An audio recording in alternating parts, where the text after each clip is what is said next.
क्योंकि अल्लाह रब्बुल इज्जत फरमाते हैं कि वल्लज़ीना जाहदू फीना लनहदियन्नहुम सुबुलना। जो लोग हमारे रास्ते पे चलने की तड़प रखते हैं, कोशिश रखते हैं, मेहनत करते हैं, हम उनका हाथ पकड़ कर रास्ते पर चला देते हैं।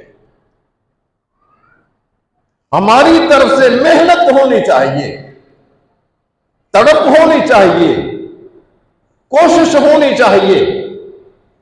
आगे अल्लाह ने हमारा हाथ पकड़ना है।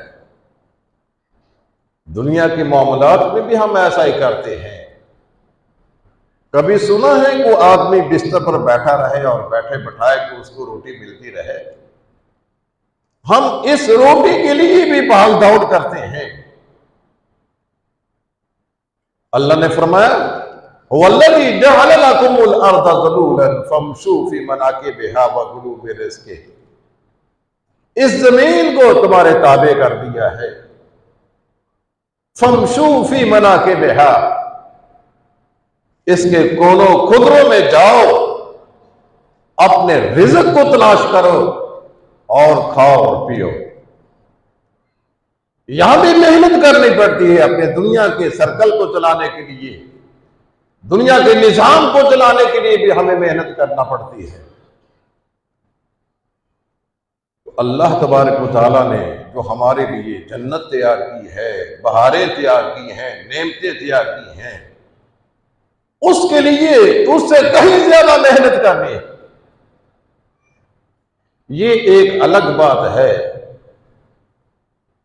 कि अल्लाह के यहां जो नेमतें मिलेगी ना, वो अल्लाह का महज फजल व करम होगा। ये हमारी मेहनत, ये तो महज एक बहाना है। हमने उसके हुजूर झुकना है। अल्लाह अपना फजल करेगा, अपना कर्म करेगा। वगरना सूरत हाल ये है, कितनी अल्लाह की हम पर नेमतें हैं, हम सारी उम्र उसके हुजूर सर मसजूद रहे, उसके एक नेमत का बदला नहीं दे सकते हैं। आंख कितनी बड़ी नेमत है, ये उनसे पूछिए जिनसे ये नेमत छिन जाती है। ये आंखों के ऊपर जो बाल है, जिसे हम आबरू कहते हैं, ये अल्लाह की इतनी बड़ी नेमत है कि अगर हम इस बाल की नेमत के बदले सारी जिंदगी अल्लाह के हुजूर सजदे में पड़े रहें, तो एक बाल की नेमत का शुक्र अदा नहीं कर सकते हैं जो अल्लाह ने हमारी आंखों के ऊपर उगा रखे हैं। अल्लाह ने फरमाया इन तउद्दू नेमतल्लाहि ला तुहसूहा, अगर तुम अल्लाह की नेमतों को शुमार करना चाहोगे, तुम उनको शुमार भी नहीं कर सकते हो, गिन भी नहीं सकते हो। और साथ ये भी फरमा दिया लइन शकरतुम लअज़ीदन्नकुम, अगर तुम मेरी इन नेमतों का शुक्र करोगे तो मैं तुम्हें बहुत दूंगा, तुम्हारे वहमो गुमान से ज्यादा दूंगा। वलाइन कफरतुम इन्न अज़ाबी लशदीद, और अगर तुमने नाशुक्री की, एहसान फरामोशी से काम लिया, तो याद रखना मेरा अजाब भी बड़ा सख्त है। ये मत ख्याल कीजिए कि हम बड़े बड़े प्लाजों में रहते हैं, जल्जला प्रूफ घरों में रहते हैं, यहां अल्लाह का अजाब नहीं आ सकता। नहीं नहीं, जिन लोगों ने पहाड़ों के अंदर उन पहाड़ों को कुरेद कर मकानात आके अल्लज़ीना जाबु सख्र बिलवाद, कुरान करीम ने फरमाया कि आदो समूद वो इतने सख्त जान थे कि उन्होंने पहाड़ों को खोद खोद कर, कुरेद कर अपने घर वहां पहाड़ों के अंदर बना। और जब मेरे अल्लाह का अजाब आया है, तो वो पड़े हुए हैं कान्नहुम आजाद नखलिन खाविया, जिस तरह खजूर के तने, खोखले तने पड़े होते हैं, इस तरह लंबे तड़ंगे उनके कद। जब मेरे अल्लाह का अजाब आता है फिर दुनिया की कोई ताकत उनको बचा नहीं सकती है।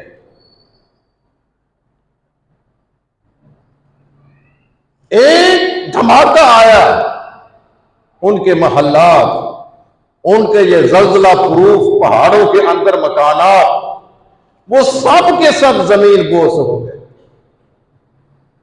अल्लाह के अजाब से डरते रहना चाहिए, अल्लाह के अजाब से बेखौफ नहीं होना चाहिए, अल्लाह तबारक तआला की रहमत की उम्मीद रखें आप। इसलिए सैयदना अबू बकर रज़ी अल्लाह तआला अन्हु का फरमान है, अल ईमान बैन रजाए वल खौफ, ईमान खौफ और उम्मीद की दरमियानी कैफियत का नाम है। और अल्लाह की रहमत किन लोगों को मिलती है, इन्ना रहमत अल्लाह करीबुम मिनल मुहसिनीन, जो अल्लाह के नेकोकार बंदे होते हैं ना, अल्लाह की रहमत भी उनको मिलती है। और अगर कोई इंसान ये समझता है मैं अल्लाह की नाफरमानी करने के बावजूद मुझे सहूलतें मुहैया है, मुझे दुख या तकलीफ नहीं है, तो वो ये समझे कि मेरी रस्सी को अल्लाह ने ढीला किया हुआ है।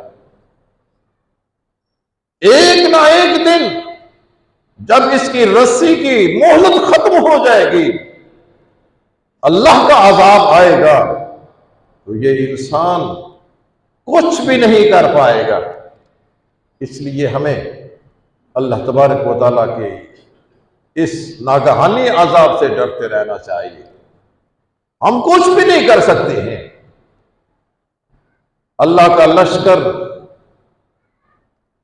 वो बेशुमार अक़साम पर मुहित है, और अल्लाह तबारक व तआला की रहमत वो उससे ज्यादा है। हमें अल्लाह की रहमत की उम्मीद भी रखनी चाहिए और अल्लाह के अजाब से डरते भी रहना चाहिए। तो भाइयों, अल्लाह तबारक व तआला ने आसमानों